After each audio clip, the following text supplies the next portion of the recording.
જય શ્રી કૃષ્ણ, જય શ્રી રામ મિત્રો। આજે હું આવ્યો છું એશિયાના સૌથી મોટા શ્રી ગણેશજી આકારના ભવ્ય મંદિર શ્રી સિદ્ધિવિનાયક મંદિરના દર્શન કરવા। આ મંદિરની ખાસિયત એવી છે કે મંદિરનો આખો આકાર જ ગણપતિ દાદા જેવો છે। ચાલુ કરીએ આ દિવ્ય યાત્રાની શરૂઆત। મિત્રો, આજે ગણેશ ચોથ હોવાથી અહીં ભક્તોની ભારે ભીડ જોવા મળી રહી છે। દરેક શ્રદ્ધાળુ ભક્તિભાવથી ગણપતિ દાદાના દર્શન કરવા માટે ઉમટી પડ્યા છે। મંદિરના પ્રાંગણમાં પ્રવેશતા જ ગણેશજીના જયઘોષ અને ભજનની ધૂન સંભળાવવા મળી, જે આખા વાતાવરણને ભક્તિમય બનાવી દે છે। આ મંદિરની સૌથી અનોખી વાત એ છે કે દાદાના દર્શન કરવા માટે એક સુંદર ગુફામાંથી પસાર થવું પડે છે। આ ગુફાનો અનુભવ ભક્તોને એક અલગ જ આધ્યાત્મિક અનુભવ કરાવે છે।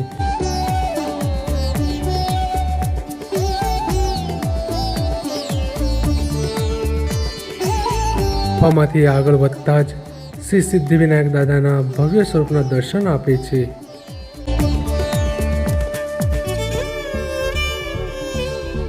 મૂર્તિ એટલી આકર્ષક અને મનમોહક છે કે એક ક્ષણ માટે નજર હટાવવાનું મન જ ના થાય।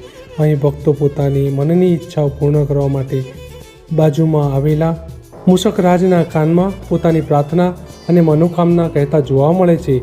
એવી માન્યતા છે કે મૂષકરાજ દ્વારા ભક્તોની વિનંતી સીધી ગણપતિ દાદાના સુધી પહોંચી જાય છે। દર્શન પૂર્ણ કર્યા બાદ મંદિરના નીચેના ભાગમાં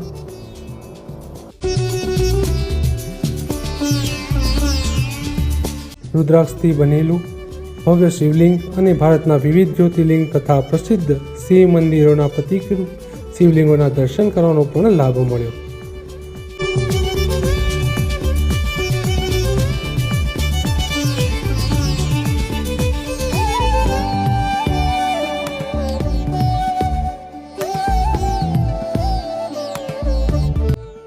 વિવિધ દેશોમાં સ્થાપિત ગણપતિ દાદાની અનોખી મૂર્તિઓના દર્શન કરવાનો પણ મોકો મળ્યો।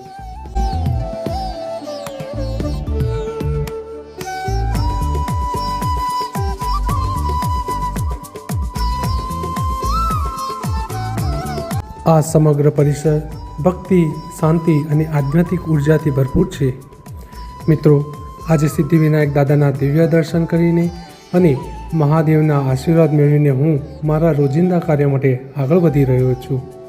જો તમને આ દિવ્ય યાત્રા અને મંદિરના દર્શન ગમ્યા હોય તો વિડીયોને લાઇક, શેર અને ચેનલને ફોલો કરવાનું ભૂલતા નહીં।